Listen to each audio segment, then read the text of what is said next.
Son of Nuo and media reform. Well, son of Nuo, I share your concerns. I mean, check this out. If it wasn't for YouTube, how would I even get my message out? I mean, the media wants to control the debate in this country. They want to tell you these are your candidates. You can choose between candidate A who's for the war, candidate B who's for the war, candidate C who's for the war. Oh, we'll tell you that they're not for the war, but they keep funding the war.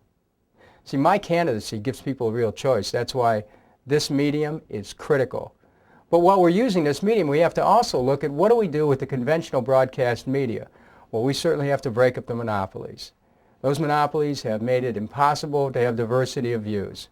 We need to revisit the fairness doctrine to make sure that the electronic media provides for the kind of free exchange of opinions that it was meant to provide for.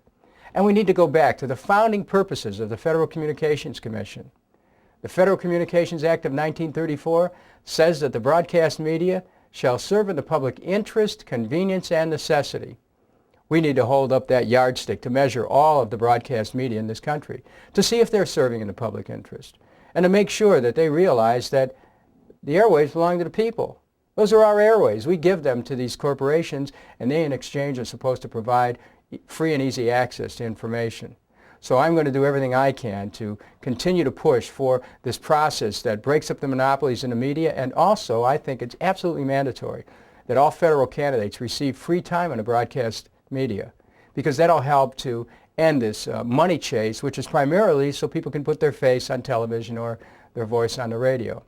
I'm glad that you're interested in media reform, and I've just touched a few of the areas where we need to look. But again, you're a medium.